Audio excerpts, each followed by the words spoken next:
तो आज हम जिस मूवी को एक्सप्लेन करने वाले हैं वो मूवी है एक टिम नाम के व्यक्ति के ऊपर। मतलब वो दिखने में एकदम नॉर्मल होता है, कोई ऋतिक रोशन टाइप नहीं होता, और इसलिए उसको उसकी क्रश भाव भी नहीं देती। पर तभी उसको अपने पिताजी से मालूम चलता है कि उसके पास एक पुश्तैनी ताकत है। जी हाँ, और वो पुश्तैनी ताकत है टाइम ट्रेवल। वो कोई भी टाइम में ट्रेवल कर सकता है, पर एक कंडीशन है, वो अगर प्रेजेंट से पास्ट में जाता है और पास्ट से अपने उसी प्रेजेंट में आता है तब तो ठीक है, पर वो अपने प्रेजेंट से फ्यूचर में नहीं जा सकता। ठीक है, समझ में आ गया अपन को। तो अब मूवी स्टार्ट करते हैं। तो मूवी स्टार्ट होती है जहाँ पर टिम अपनी फैमिली के बारे में बताता है। तो सबसे पहले वो हमको मिलाता है अपनी माँ से। वो कहता है कि मेरी माँ और मॉम्स की तरह ज्यादा ड्रामा नहीं करती, वो काफी सिंसियर है। फिर वो हमको मिलाता है अपने पूजनीय पिताजी से। जी हाँ, वो बताता है कि उसके पापा काफी सुलझे हुए इंसान हैं। उनको दुनियादारी के टेंशन से कोई भी मतलब नहीं, उनको पसंद है सिर्फ किताब पढ़ना और मेरे साथ टेबल टेनिस खेलना। और फिर वो हमको मिलाता है अपने मामा जी से। वो बोलता है कि मेरे मामा जी की शादी नहीं हुई, मतलब मामा जी अभी तक रनवे हैं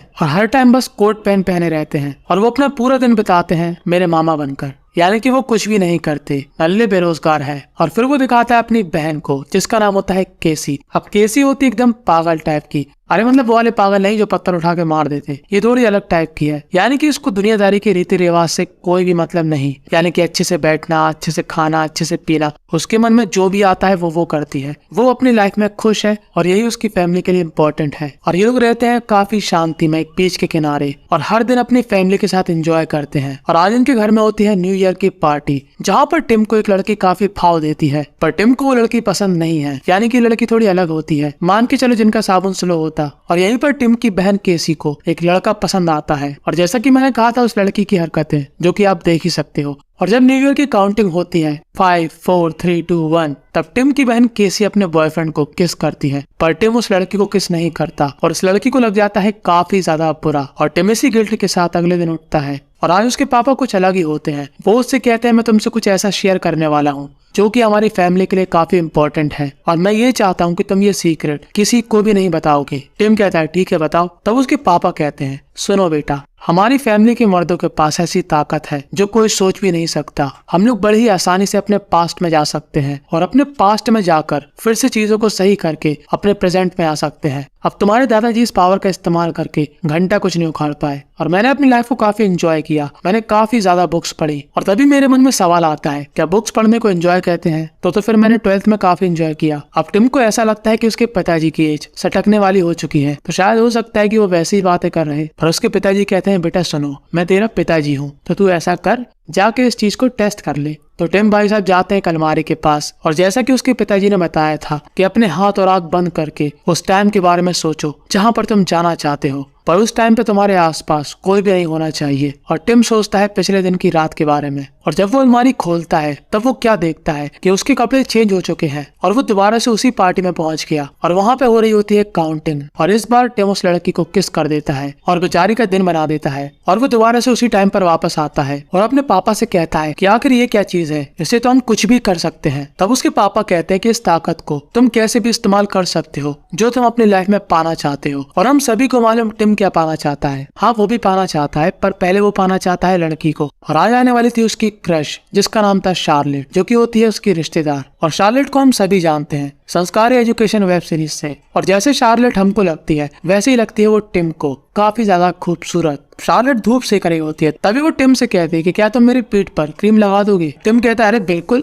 इसी के लिए तो मैं यहाँ पे लेटा। और वो एक्साइटमेंट में पूरी क्रीम उसके ऊपर गिरा देता है और वापस उस टाइम को चेंज करने के लिए जाता है। और फिर से शार्लेट उससे पूछती है कि क्या तुम मेरी पीठ पर क्रीम लगा दोगी? तब टिम कहता है एक सेकंड, पहले मैं अपना पेज पढ़ दूं फिर उसके बाद। और टिम बड़ी एटीट्यूड में उसके पास आता है और काफी आराम से क्रीम लगाता है। पर शार्लेट के आसपास रहने से उसका आराम और नींद दोनों ही खत्म हो चुके थे। और आज के दिन शार्लेट जाने वाली थी अपने घर। अब टिम सोचता है कि आज के बाद शार्लेट तो छू हो जाएगी, तो मेरे पास आज मौका है इसको प्रपोज करने का। और वो उसके पास जाता है, उससे कहता है कि देखो मैं तुमसे करता हूँ फूका हुआ प्यार और तुम हो मेरी चाइल्डहुड क्रश। तब शार्लेट कहती है बड़े प्यार से अब तुम लास्ट मौके पे ये सब बोलोगी तो कैसे चलेगा, कल तो मैं वैसे ही जा रही। और टिम कहता है ठीक है, मैं 1 मिनट में आता हूँ। और टिम वापस अलमारी में जाकर उसी टाइम में वापस आता है जिस टाइम पहले दिन शार्लेट उसके घर पे आई थी। और वो अंदर जाकर शार्लेट को प्रपोज कर देता है। तब शार्लेट पता क्या कहती है कि तुम तो तो काफी जल्दी में हो, मुझे सांस तो ले लें दो, मैं भी तुमको हाँ नहीं कर सकती। अब यहाँ पर टिम के साथ हमको समझ में आता है कि लड़कियों को समझना काफी टेढ़ी चीज है और फिर से वो अपने प्रेजेंट टाइम में वापस आ जाता है जहाँ पर शार्लेट चली जाती है। और अब टिम का भी समय आ गया था अपनी जॉब में जाने के लिए लंदन, और उसके मामा उसको इतने सारे पैसे देते हैं और कहते हैं कि इतने सारे पैसे सोच समझ के खर्च करना। दरअसल टिम ने करी थी एक लॉयर की पढ़ाई और उसको यहाँ पर जॉब मिल चुकी थी, पर जॉब के साथ साथ उसको चाहिए थी एक लड़की जो उससे बेहद प्यार करे। और वो अपने पापा के दोस्त के यहाँ पर जाता है जहाँ पर उसके लिए रूम खाली था। दरअसल एक राइटर होता है और अपनी कहानी को लेकर काफी सीरियस होता है और उन्हीं कैरेक्टर में खोया होता है। और अगले दिन टिम जाता है अपने ऑफिस जहाँ पर उसको मिलता है रॉजर। रॉजर उससे ज्यादा बड़ा वाला सिंगल होता है, यानी कि रॉजर की गर्लफ्रेंड क्या अभी तक एक फीमेल दोस्त भी नहीं बनी। अब भाई को चाहिए थी रॉजर की भाभी जो कि उसको नहीं मिल रही थी, और एक दिन वो अपने दोस्त के साथ एक ब्लाइंड डेट पर जाता है जहाँ पर उसको एक मैरी नाम की लड़की मिलती है। अब इनकी पूरी गुफ्तगू इसी अंधेरे में हुई तो वो सब मैं आपको दिखा नहीं सकता, तो बस आप लोग मेरी तरह इमेजिन करो। अब यहाँ पर मैरी और टिम की काफी अच्छी बात होती है और बाहर खड़ा होकर टिम मैरी का इंतजार करता है। और जब मैरी वहाँ पर आती है तब टिम की हवाइयां उड़ जाती है क्योंकि उसको ऐसा लग रहा था कि मुझको मेरे सपनों की रानी मिल गई। पर मैरी अपने लुक को लेकर काफी इनसिक्योर होती है, उसको लगता है कि वो इतनी ब्यूटीफुल नहीं लगती, और टिम उससे बड़े ही रफ्तार में नंबर ले लेता है और काफी ज्यादा खुश होकर जाता है अपने रूम पर, जहाँ पर उसको मालूम चलता है कि ये मकान मालिक इसके काम में कुछ गड़बड़ हो गई और उसके काम को सही करने के लिए वापस समय में जाता है और उसके काम को सही कर देता है। पर तभी वो अपने फोन में मैरी का नंबर चेक करता है जो कि वहाँ से छू हो चुका था क्योंकि टिम था इस आदमी के साथ और उस ब्लाइंड डेट पर वो नहीं जा पाया। पर मैरी ने उसको एक बात बताई थी कि उसको नए नए मॉडल को देखने में काफी दिलचस्पी है, और अब टिम सच्चा आशिक बनकर हर टाइम वहीं पर उसका इंतजार करता है कि काश किसी दिन मैरी आएगी और वो उससे बात कर सकेगा। और वो मैरी के इंतजार में काफी दिन बिता देता है और हर रोज यहाँ पर आकर बैठ जाता है और उसका वेट करता है। और अब उसकी बहन केसी भी यहाँ पर आ जाती है जॉब करने के लिए,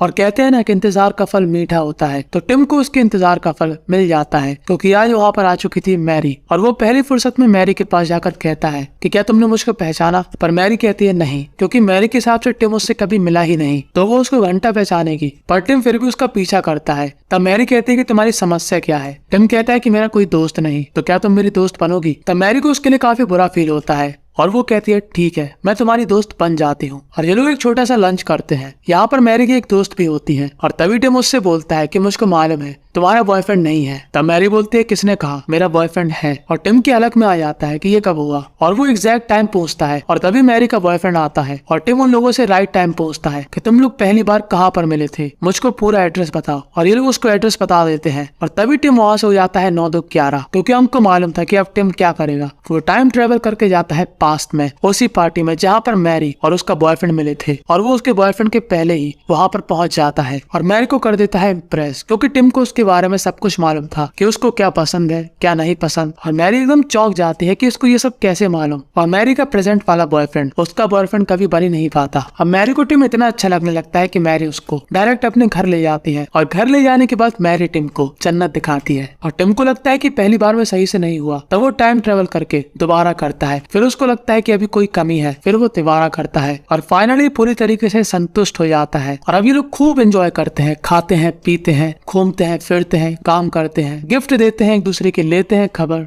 और एक दिन मैरी से मिलने उसके पेरेंट्स आते हैं जहाँ पर मैरी टिम के बारे में सब कुछ बोल देती है कि वो उससे फुका हुआ प्यार करती है। और अगले दिन टिम मैरी से पूछता है कि क्या तुम मेरे साथ घूमने चलोगी। तब मैरी कहती है कि नहीं, मैं थक चुकी हूँ। तब टिम अपने दोस्त रॉजर के साथ अकेले जाता है जहाँ पर उसको दिखती है शार्लेट और वो उससे बात करने लगता है और टिम वहाँ पर कुछ अनाप शनाप बोल देता है और फिर से वो अपने टाइम को सही करता है और फिर से वो उस टाइम में वापस जाकर दोबारा से स्कारलेट से मिलता है और फिर से गलती से उल्टा सीधा बोल देता है और वो दोबारा से टाइम में वापस जाकर शार्लेट से नहीं मिलता, पर शार्लेट उसको देख लेती है। और इस बार टिम काफी समझदारी से काम लेता है, वो कुछ भी अनाप शनाप नहीं बोलता और शार्लेट टिम के साथ काफी एंजॉय करती है और उसको टिम काफी पसंद आता है और वो शार्लेट के साथ संस्कारी होने उसके रूम पर जाता है। पर तभी उसको रियलाइज होता है कि नहीं, ये करना गलत है, उसका प्यार है मैरी। और वो घर जाकर मैरी को डायरेक्ट प्रपोज कर देता है और अब वो मैरी को अपनी फैमिली से मिलवाने अपने घर ले जाता है जहाँ पर वो देखता है कि उसकी बहन की हालत काफी खराब है। दरअसल उसकी बहन केसी शहर में रहकर काफी परेशान हो चुकी है और उसका बॉयफ्रेंड भी उससे झगड़ा करता।